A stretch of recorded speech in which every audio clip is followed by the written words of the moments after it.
নমস্কাৰ বন্ধু বান্ধৱীসকল, আপোনালোকক মোৰ চেনেলটোলৈ স্বাগতম জনাইছোঁ। আজি মই পালেং শাকৰ ৰেচিপি ভিডিঅ' এটা লৈ আহিছোঁ। আশা কৰিছোঁ আপোনালোকে মোৰ ভিডিঅ'টো শেষলৈকে চাব। মই আমাৰ শাকনি বাৰীৰ পৰা পালেং শাক আৰু ধনিয়া কেইডালমান ছিঙি আনিলোঁ। পালেং শাক কেইডাল মই ভালকৈ ধুই মিহি মিহিকৈ কাটি ল'লোঁ। পালেং শাক আমাৰ শৰীৰৰ বাবে খুবেই উপকাৰী, কাৰণ পালেং শাকত প্ৰচুৰ পৰিমাণৰ vitamin A, vitamin C, fibre, anti oxidant, calcium, phosphorus, iron ইত্যাদি উপাদানসমূহ থাকে, যিয়ে নানা ধৰণে আমাৰ শৰীৰৰ উপকাৰ কৰে।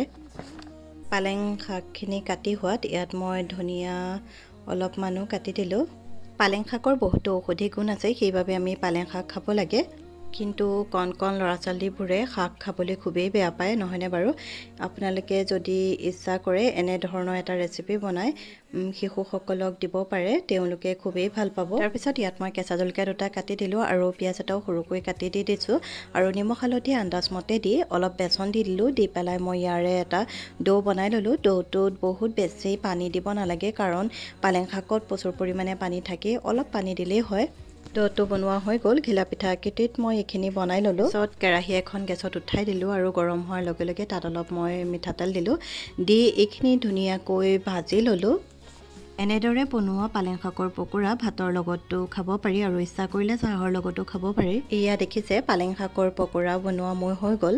পালেং শাক বেয়া পোৱা শিশুৱেও এনেদৰে বনালে খাবলৈ খুবেই ভাল পাব। এই পালেং শাকৰ পকোৰা দি অন্য এবিধ ৰেচিপিও বনাব পাৰি, মই তাকো দেখাম আপোনালোকক। প্ৰথমতে মই সৰিয়হৰ পেষ্ট এটা বনাই ল'লোঁ আৰু আদা নহৰু কেইফুটামানো মই খুন্দনাত ভালকৈ খুন্দি ল'লোঁ। পকোৰা বনোৱা কেৰাহীখনতে আৰু অলপ মই তেল দি দিলোঁ। তাৰপিছত ইয়াত মই পিঁয়াজ, কেঁচা জলকীয়া দুটা আৰু খুন্দি থোৱা আদা নহৰুখিনি দি অলপ সময় ভাজি ল'লোঁ। তাৰপিছত আন্দাজমতে হালধি দিলোঁ। হালধি দিয়াৰ পিছত সৰুকৈ কাটি লোৱা বিলাহী এটাও দি দিছোঁ। বিলাহীখিনি অলপ মই ভাজি ল'লোঁ আৰু তাৰপিছত ইয়াত আন্দাজমতে অলপ জিৰা গুড়া, ধনিয়া গুড়া আৰু জলকীয়া গুড়াও অলপ দি দিছোঁ। বিলাহীখিনি ভাজি হোৱাত মই বনাই থোৱা সৰিয়হৰ পেষ্টটো ইয়াত দি দিলোঁ।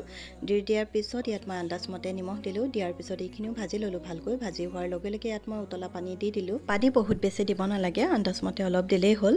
আৰু উতল অহাৰ লগে লগে ইয়াত মই বনাই থোৱা পালেঙৰ পকোৰাখিনি দি দিলোঁ। তাৰপিছত অলপ সময় এইখিনি উতলিবলৈ দিলোঁ। উতল অহাৰ লগে লগে ইয়াত মই ধনিয়া পাত অলপ দি দিছোঁ। পালেং শাকৰে বনোৱা ৰেচিপিবিধ মোৰ হৈ গ'ল। এতিয়া সুন্দৰকৈ পৰিৱেশন কৰিলোঁ। এই ৰেচিপিবিধ আপোনালোকেও ট্ৰাই কৰিবচোন, খুবেই ভাল লাগে আৰু শিশুসকলে খাইতো খুবেই ভাল পাব। পালেং শাকেৰে বনোৱা পকোৰা আৰু এই ৰেচিপিৰ ভিডিঅ'টো আশা কৰিছোঁ আপোনালোকে চাই ভাল পালে। মোৰ ভিডিঅ'টোত এটা লাইক, কমেণ্ট আৰু যিসকলে নতুনকৈ চাইছে অনুগ্ৰহ কৰি মোৰ চেনেলটো ছাবস্ক্ৰাইব কৰি দিব। আৰু ইমান সময় মোৰ ভিডিঅ'টো চোৱাৰ বাবে অশেষ ধন্যবাদ জনালোঁ।